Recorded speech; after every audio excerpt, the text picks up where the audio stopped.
Imagine stepping into this grand European palace. Looks like pure Baroque, right? But it only really opened its doors a couple of years back. This place, it isn't just preserving history, it's literally rebuilt history, brick by controversial brick. Welcome to the Humboldt Forum in Berlin. It's this huge cultural place, stunningly beautiful, but also kind of unsettling. It's a site of constant debate, unfolding revelations. It invites you on this journey, through time, uncovering secrets, facing some tough truths. Today, we're diving deep into the Humboldt Forum. It's this amazing hub for world culture named after the Humboldt brothers, visionaries, but it's also deeply tied up with Germany's colonial past. Our mission: to pull out the key insights from its grand halls and maybe face some of those inconvenient truths. What surprising facts does this place hold? And how does a modern institution like this actually deal with centuries of difficult history? Okay, let's start right at the beginning. The building itself, you're standing there on Berlin's Schlossplatz, and you see this massive reconstructed palace. Feels old, but it's brand new. What's the first big historical puzzle or architectural strangeness that hits you when you see it? Well, what's really fascinating is that the building's actual structure, its very fabric, tells the story of layers upon layers of history and very deliberate choices. We're talking about the old Berlin Palace, home to the Hohenzollerns, the Prussian royals, a major 15th century Baroque building. Andreas Schlüter designed it originally, but it was gutted by bombs in '45. Then, controversially, the East German government, the GDR, knocked it down in 1950. And for decades, you had the modernist palace of the Republic there, which they then tore that down between 2006 and 2008 to make way for this reconstruction. So it makes you ask right away, can you really bring back a lost identity? Or are you just creating something totally new, but, soaked in all that difficult history? And it was a massive project, wasn't it? Almost 700 million. People have called it Europe's most expensive cultural project. That's a huge investment in a building that, some critics, like the art historian Benedict Savoy, famously called a fake museum inside a fake palace. What does that tell us about how people saw this whole thing? Yeah, Savoy's comment, it's sharp, but it points to something really key. The Humboldt Forum isn't just bricks and mortar. It's like an architectural statement. It deliberately puts Germany's complex past and all the arguments about it right into its walls. The architect, Franco Stelli, he blended these paths very intentionally. You've got these carefully rebuilt Baroque facades, north, south, west sides, the Schlüter courtyard, the Iosander portal, and the dome, too. That was actually added in the 19th century to the original chapel. But then you also have these really modern parts, like the east facade, the passage, the foyer. And one real flashpoint was the cross on the dome, and this inscription from King Frederick William IV. Critics jumped on that, saying it echoed Germany's colonial ambitions, calling for humanity to submit to Christianity. That specific choice really kicked off a huge public debate about what the palace actually is. Is it national pride reborn or a worrying reminder of empire? So the building's like reading a text with multiple layers, constantly bringing up old fights and dreams. How do you think that affects you as a visitor? Does it pull you into investigating more, or is it just confusing with all those conflicting stories? Oh, it definitely pulls you in, I think, if you're willing to engage. The architecture itself is like the first exhibit. It forces you to question what you're seeing, It makes you think critically about how history is told even before you walk through the door. The building screams that history isn't fixed. It's always being re-looked at, reshaped, often fought over. That's a great way to think about it. Okay, so if the stones tell one story of conflict and rebuilding, what's inside tells an even deeper, often more painful one. You step inside, and you're immediately hit by these echoes of empire.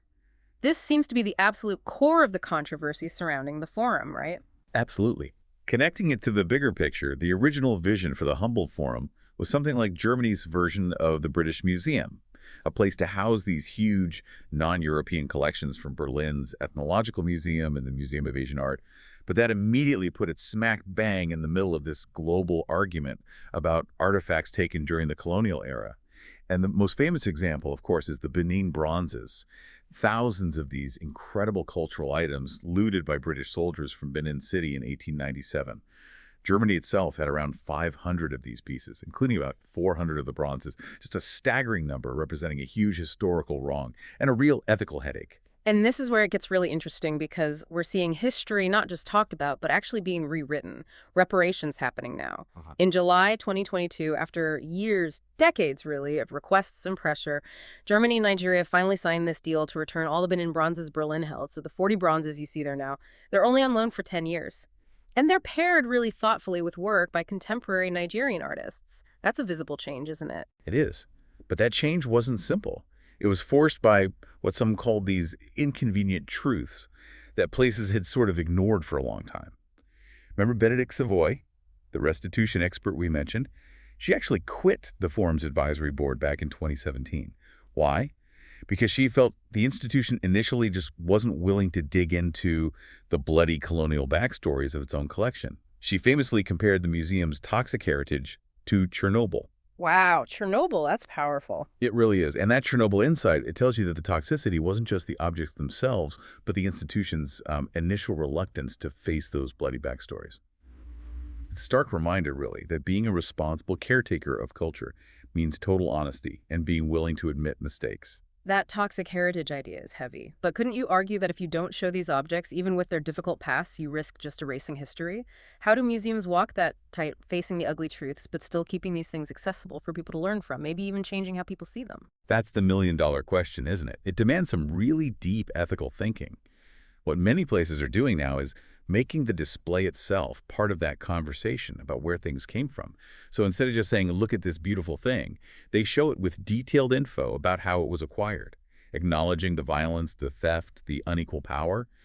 That completely changes your experience as a visitor, right? You're not just passively looking, you're actively thinking critically. It lets the objects tell their full story, even the uncomfortable parts.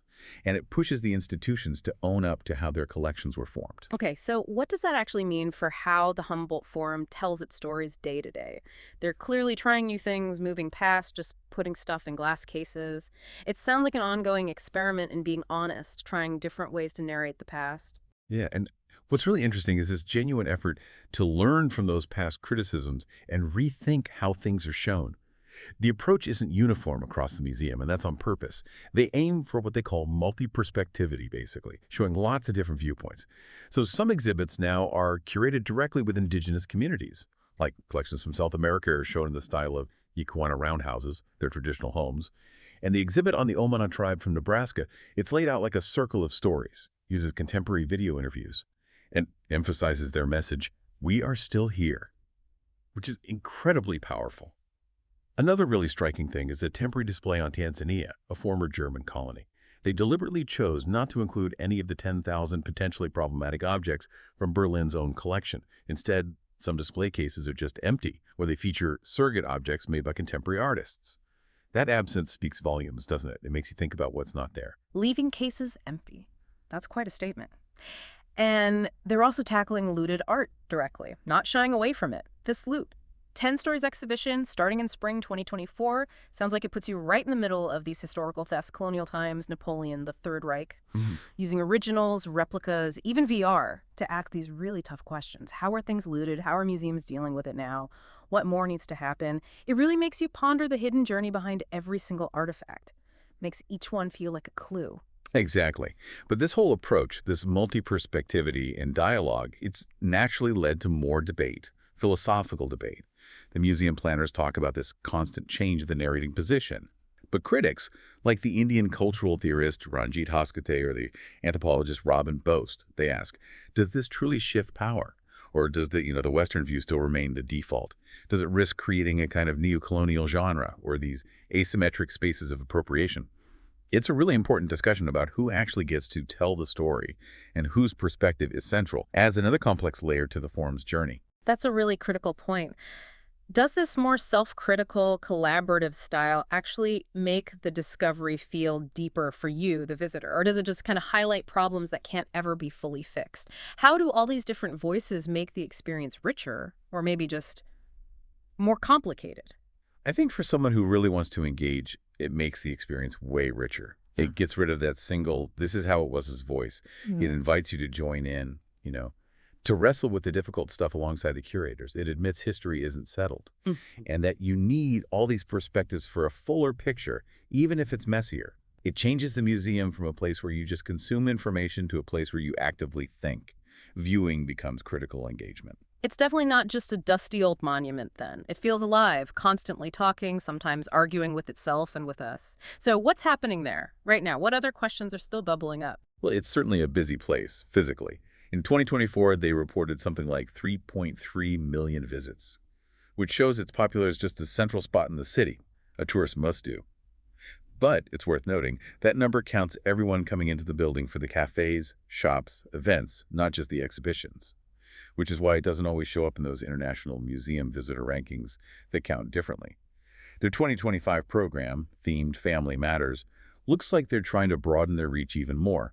Lots of different stuff from the Asian Art Museum, events like Box Office around the world, the Long Night of Museums. And they're really leaning into the interactive side, too, beyond just looking at exhibits. Workshops for kids, make it and take it, labs with laser cutters, 3D printers, even an object salon where Berliners bring in their own stuff and share stories. Turning everyday objects into personal histories, that's quite cool. Plus study areas, quiet zones. It really seems like they're trying to be a genuine public forum, always changing, always showing new sides of what a cultural place can be. And that evolution, it keeps throwing up challenges, even very recently. There's this really interesting controversy in October 2024. The Forum announced they were changing a word in Udo Lindenberg's famous 1983 song, Sonderzug nach Pankow, for a choir performance. The word was Oberindianer, Chief Indian. It was felt that this could be hurtful, racist by indigenous people and others, so they planned to change it. Well, that just kicked off this huge debate all over Germany. Artistic freedom versus cultural sensitivity. You had figures like Wolfgang Kubicki, the historian Hubertus Nob, strongly arguing against the change. Connecting it back, it just shows the Humboldt Forum is still this place where today's culture wars get fought out.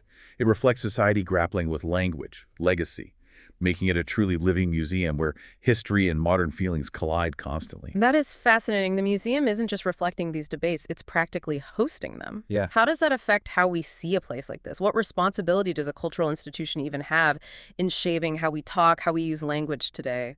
It really forces us to ask, doesn't it? Should these institutions be setting rules for language and taste, or should they just be neutral platforms? The Forum's decision here to change the song suggests they do see a role for themselves in making the space more inclusive, less harmful. And that changes how you perceive it. It signals they're trying to address historical wrongs, not just with objects, but with words, with representation too. It challenges all of us, really, to think about how old words, even in art, can still hurt, and how we might move forward together. So we've walked through the Humboldt Forum, this place of amazing reconstructed beauty, deep historical shadows, and this really determined, maybe still debated effort to rethink what a world culture museum even is. It's this huge stage where history, art, and today's ethical questions are always mixing, inviting you into this pretty unique adventure of discovery and maybe some self-reflection too. And it leaves us with a big question, doesn't it? Can a rebuilt palace, this symbol of old power, ever really shake off its colonial baggage and become a truly neutral space for global conversation? Or does its very existence force us and force the institution itself to keep confronting those difficult histories, to constantly question assumptions, embrace the uncomfortable stuff? The way the Humboldt Forum keeps changing, evolving, it's powerful proof that history isn't just something you look at behind glass. It's something you have to actively engage with, challenge, and maybe reshape every time you visit. Yeah, it's a place that really asks you not just to look, but to properly see, to question, debate, make up your own mind. Our deep dive has really only scratched the surface of all its complexities, its successes, its ongoing arguments. We really encourage you, go on your own adventure there. Yeah. Feel that atmosphere of historical mystery and discovery for yourself. Visit the Humboldt Forum, go to Berlin if you can, or check out their website, humboldtforum.org. Uncover its secrets, experience its magic personally, let its story sink in, and maybe become part of its continuing story.